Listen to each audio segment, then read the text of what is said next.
Hello everyone, this is Ajit. Welcome back to साफ learner. तो पिला माने समस्त किपरि अछ? आशा कर समस्त बहुत भलरे थिबो। आमे दशम श्रेणी जीव विज्ञान गोटे चैप्टर जा नाम होची रेचन। एही चैप्टर को आमे स्टार्ट करथिले।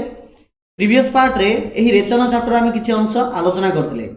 आ जहा रेस्ट ऑफ दी पार्ट अछि, जहा भी किछि बळका अछि ताको आमे एही पार्ट रे एंड करिबा। तो जो माने पार्ट 1 देखिन निहात रूपे निश्चित रूपे देखि नब।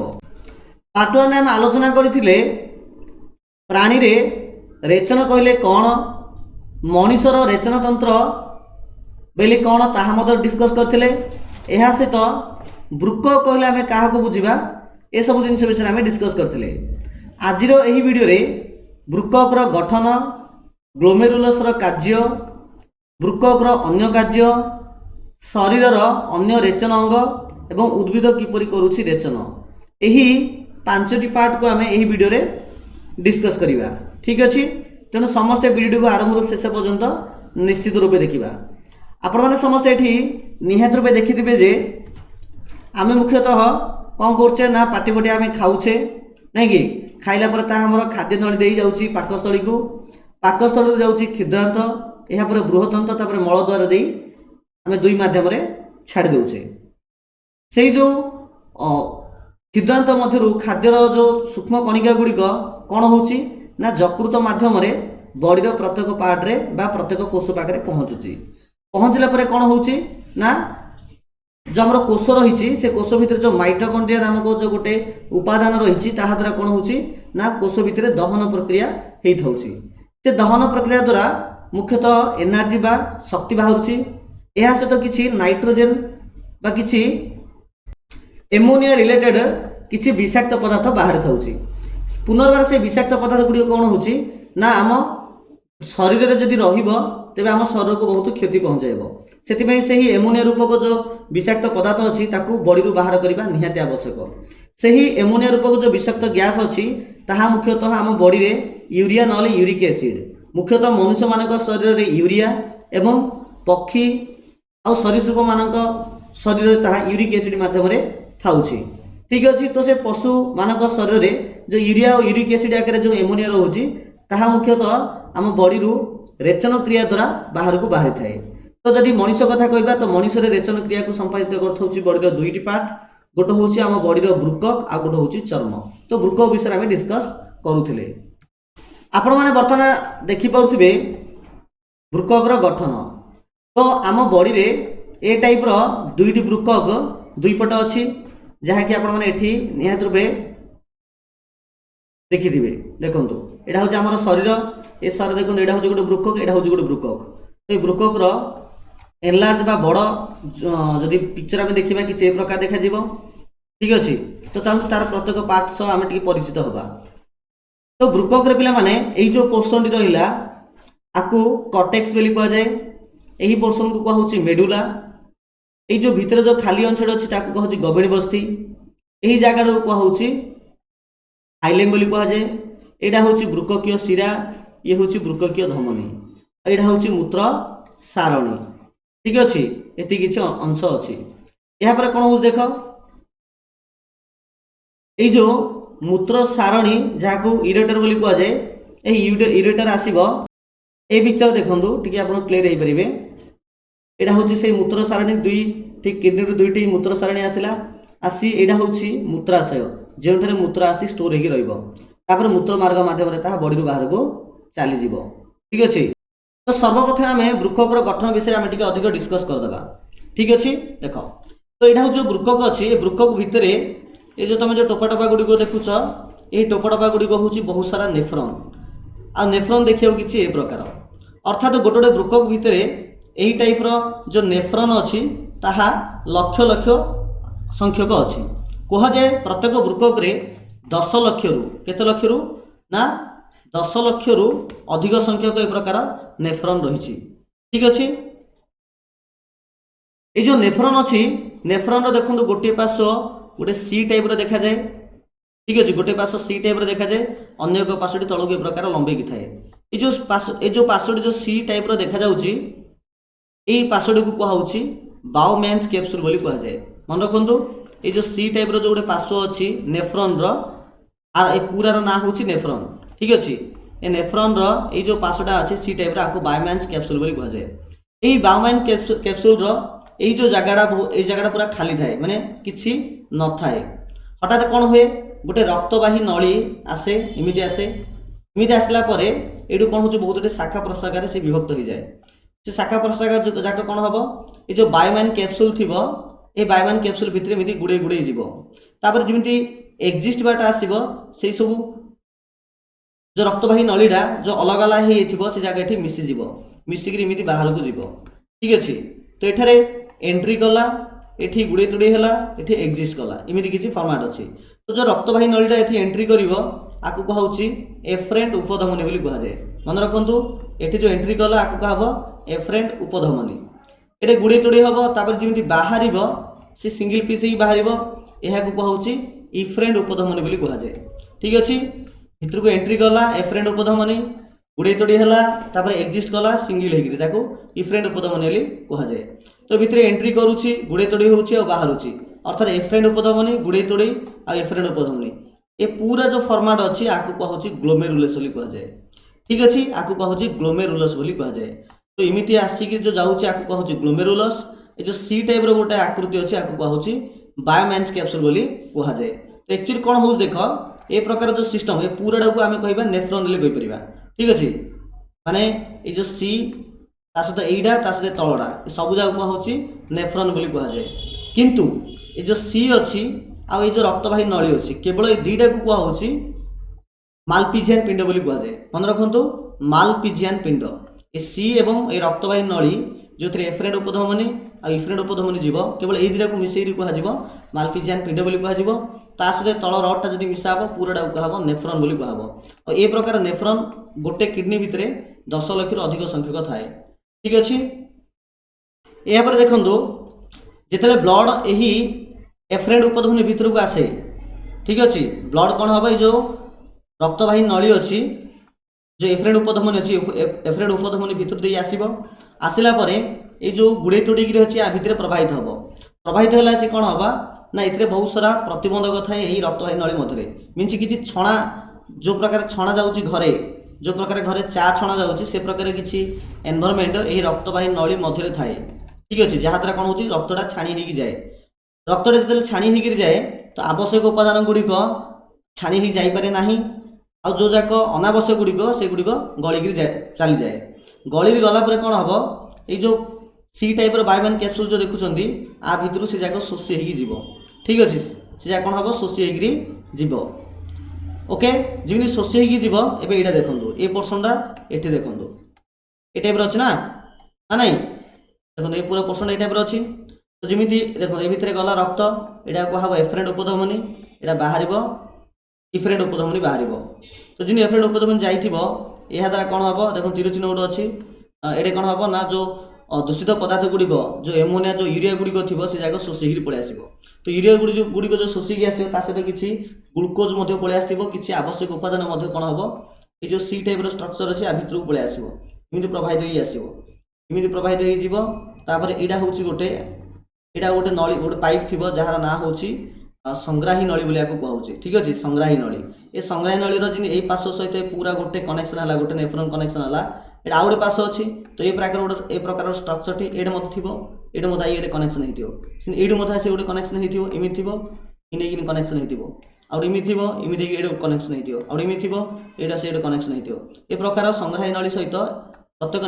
नेफ्रॉन आसी कनेक्टेड हो ठीक अच्छे तो यूरिया गुड़िक आसिक संचित हम ये जितेबले नेफ्रॉन रो जो लांज टाइप रो गोटे अच्छी जो गोटे जो सरफेस अच्छी यह मध्य जो एमोनिया यूरिया आकार जो जाऊँ ता मध्य जो किसी आवश्यक उपादान रही जाऊँगी से उपादान गुड़िक देखो आ चारिपटे जो किसी ए प्रकार रक्तवाही नली गुड़िक गुड़े गुड़े अच्छी ये गुड़िक ताकू शोषिदेव और शरीर भितर को पुनर्बार नहीं जीव केवल एमोनिया आउ किसी जो अनावश्यक जिनस गुड़िक यह देकर संग्राही नली मध्य को आसब ठीक अच्छे तो चलते तुम बही को प्रकार लाइन बाय लाइन देती आम टे देखीदा वृक्कर गठन प्रत्येक वृक्क भितर रही 10 लाख रु अधिक अति सूक्ष्म वृक्कीय नलिका जहाँ नेफ्रॉन बोली कहुए ठीक अच्छे तो यहाँ हूँ गोटे वृक्क ये वृक्क भितर ठीक अच्छे जो बहुत सारा जो कोष गुड़िक था से जाक हूँ गोटे गोटे नेफ्रन अटे जोटा कि 10 लाख अधिक था नेफ्रन को सूक्ष्म बृककीय नलिका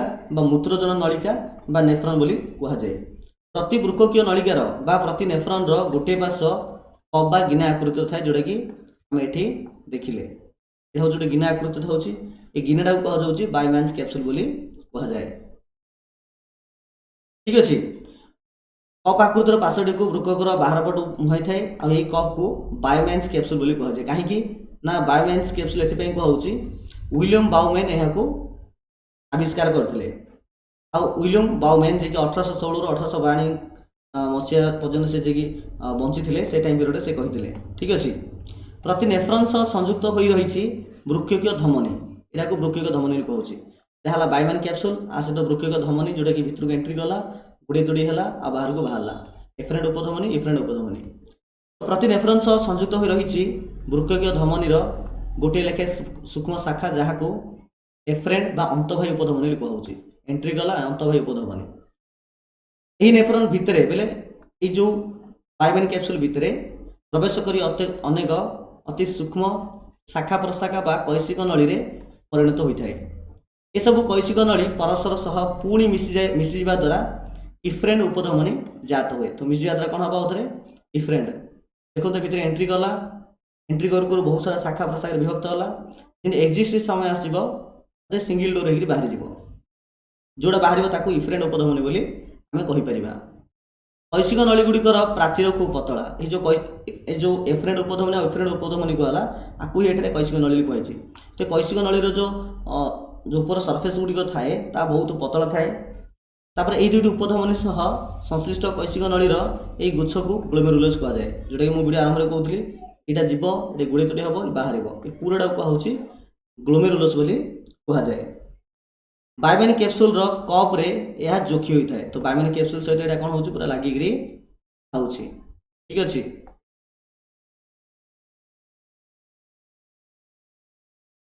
रक्तछणा कार्य यही व्यवस्था बेस उपयोगी अटे तो ये भितर एंट्री गला गुड़ी तुड़ी है जो बाहर ये व्यवस्था जो प्रकार अच्छी यहाँ साहय कर रक्तछणा तो ग्लोमेरुलस यहाँ कहूँ ग्लोमेरुलस यहाँ कहूँ बायमैन कैप्सूल मिसिकी जो तैयारी करती कहूँ मालपिजियन पिंड बा रिनाल कर्पसल बोली कहुए। देखो ये फिगर को देखो भितर एंट्री गला गुड़ी तुड़ी है बाहर आपको कहूँ ग्लोमेरुलस यहाँ कहूँ बायमैन कैप्सूल ए दुटा को मिसले कहूँ मालपिजियन पिंड बा रिनाल कर्पसल बोली कहुए। यहाँ कहुच्छी ना जड़े वैज्ञानिक थे ना हूँ मार्सेलो माल्पिजी जे कि 1628 जन्म होती 1694 मृत्युवरण कर नाम अनुजाई माल्पिजियन पिंड बोली नामकरण कर बृककीय नलिकार केतेक अंश बृककीय नलिकार केतेक अंश अर्थ होची एटा को छाड़देला पर जो बड़का अंश रहिला जोटा तुम एठा देखि पारथुबो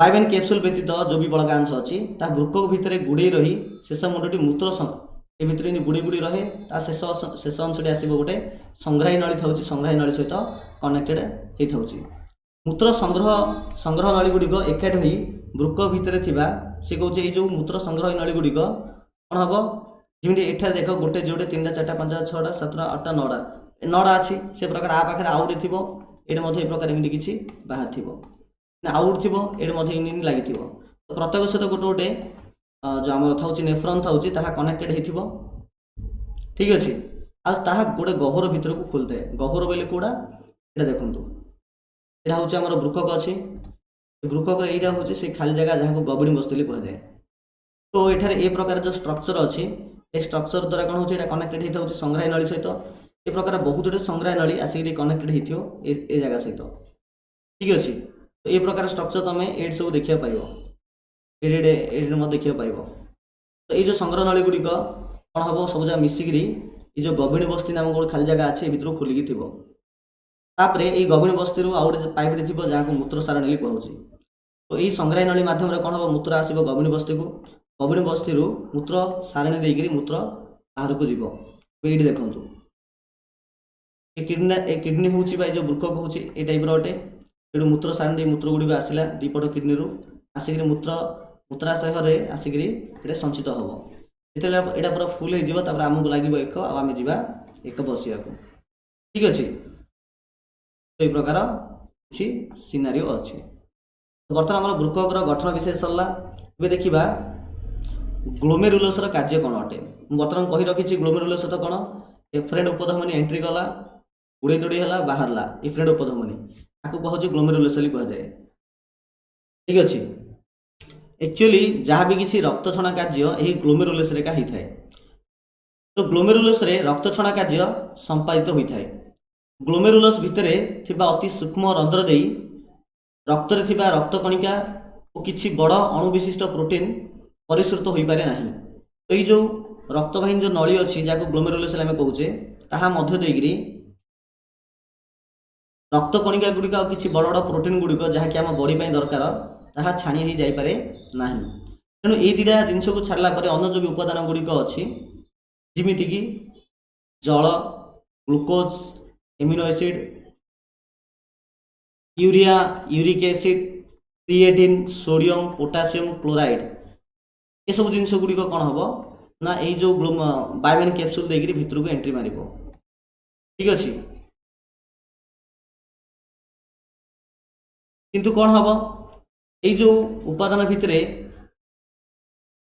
आमर अच्छी गोटे कौन ना ग्लूकोज अच्छी आउ गोटे अच्छी कौन ना एमिनो एसिड अच्छी ये दुटा जिन आम बॉडी पर निहाती दरकार। तेणु ग्लूकोज एमिनो एसिड भली जो उपादान गुड़िक आम शरीर पर अधिक उपयोगी होइथिबारु से गुड़िक निष्कासित न हो कौन हम किसी वृक्क नलिका को घेरी रही किसी कैशिक रक्त नली भितर को पुनः सुस्थ कर। अर्थात यही जो मार्ग जो ग्लूकोज सहित यूरिया सहित एमिनो एसिड जो बाहर जो जाइथिबो यही चारिपटे कौन होना कि रक्त कैशिक नली गुड़िक गुड़े गुड़े अच्छे जहाँकि देखिपो ये जो गुड़े गुड़े जिनस गुड़िक कौन हम ना पुनर्बार पुनः शोषित करदेव। यही कैशिक रक्त नली मान मिसी वृक्क शिरा परिणत हुए। ये जगह सब मिसिक कौन हो वृक्क शिरा देखो यहाँ हूँ वृक्क शिरा ना लिखाई वृक्क शिरा वृक्क शिरा द्वारा यह सब पुनः शोषित होकर बॉडी भर को चलीज जहाँकि बॉडी आवश्यक अटे। ठीक अच्छे देखो मूत्र में निष्कासित होता पदार्थ मान भितर जल यूरिया एवं अल्प परिमाणर यूरिक एसिड क्रिएटिन आ विभिन्न लवण यथा सोडियम क्लोराइड और पोटासियम क्लोराइड आदि था। अर्थात आम एकरे मूत्र जिनस गुड़िक था जल यूरिया अल्प परिमाण यूरिक एसिड क्रिएटिन और किसी लवण जमी सोडियम क्लोराइड हो पोटासियम क्लोराइड हो ये सब बाहरी थाए। मन रखु मूत्र जेहेतु यूरोक्रोम था तेणु जड़े सुस्थ व्यक्तिर परिस्रार रंग ईषद हलदिया अटे जेहेतु यूरोक्रोम था गोटे बीट क्वेश्चन नहीं पार। सुस्थ लोकर मूत्र में केवल ग्लूकोज कि प्रोटीन कि कौन रक्त कणिका पड़ो ना जदि इमिति होती कौन रोगर सूचना दिए तो यथाशीघ्र समस्ते डॉक्टरखाना को जाकर डॉक्टर सह कंसल्ट कर। ठीक अच्छे बर्तमान देखा वृक्कर अन्य कार्य।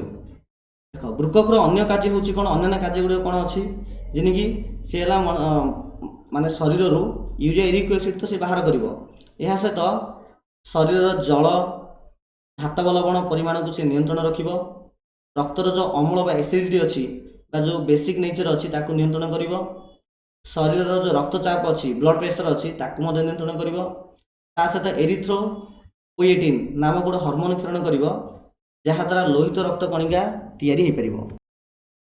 ता छड़ा परिश्रवण करिब बा फिल्ट्रेशन पुनः शोषण करिब रिअब्जर्वेशन क्षरण करिब सिक्रेशन निष्कासन करिब एक्सक्रेशन यही चारोटी प्रक्रिया माध्यम वृक्क शरीर जो अंत परिवेश अच्छी ताकू संतुलन रखी था।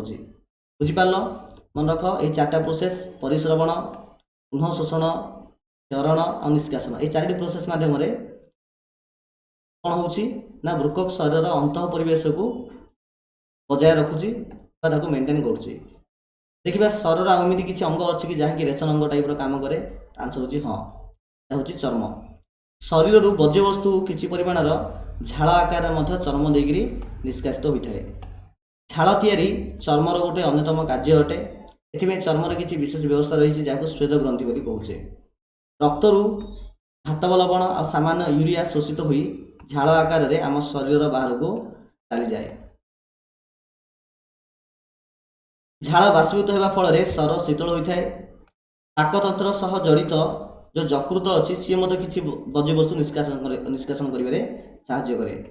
चयापचय जो बज्यवस्तु बाहर आम जो औषध खाऊे से किसी अवशिष्टांश बाहर जदि मात्राधिक आम भिटामिन खाईदेवा कि लोहित रक्त कणिका जदि किसी क्षति हम से सब जाक कौन हम पित्तरस सह मिसी ठीक अच्छे पित्तरस मिसी खाद्यनली भितर को जाए से मल सह निष्कासित होता है।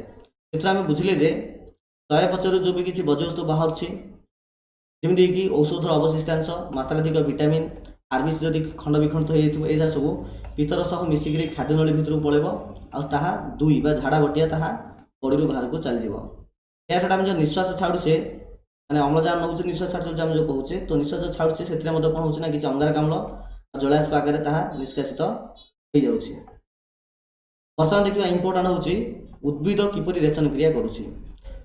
उद्भिदर रेचन पाई प्राणी परि कौन स्वतंत्र रेचन अंग नाही अर्थात आम शरीर में जो प्रकार वृकक अच्छी से प्रकार व्यवस्था ता बॉडी रे नाही। चयापचय प्रक्रिया जो जात विभिन्न उपजात पदार्थ उद्भिदर केतक विशेष अंश में गच्छित हो रहे अर्थात गछ द्वारा जो भी किसी चयापचय प्रक्रिया होची ता द्वारा जो भी किसी बज्यवस्तु बाहर से बज्यवस्तु गछर बॉडी रे ही रहउची। ठीक कहला जे जदि मनुष्य होता बा पशु होता तो सेमानक बॉडी रे जो चयापचय जो बज्यवस्तु बाहर ताहा जदि रहिबो तबे मनुष्य किंबा पशु मान शरीर को क्षति पहुँचाइब किंतु उद्भिद शरीर एटा हेनी। उद्भिद शरीर जो बज्यवस्तु बाहर बॉडी रे रही पारिबो बॉडी पई ताहा कोनोसी क्षतिकारक नुहे। खैर बा टानिन झुणा बा रेजिन अठा आ क्षीर जहाँ लाटेक्स कहूचे ये जाक हूँ कि इमितिया बज्य पदार्थ अटे गछ जहाँकि गछर बॉडी रे ही थाउची। ओके ये जाक हूँ गछर बज्य वस्तु जाक मन रखिथ। तेंतुली और लेंबुरे जो अम्ल अच्छे जमीक कि टाटारिक अम्ल तेंतुली रे साइट्रिक अम्ल लेंबुरे सिनकोना गछरे जो क्विनाइन थाउची आ तमाकू पत्र जो निकोटिन थाउची ताहा मध्य गोटे गोटे प्रकार बज्य अटे गछ पाई। ठीक अच्छे युड़िक आमर उपकार आसे आम व्यवहार करें से गछर बज्यवस्तु आम उपकार आसी था।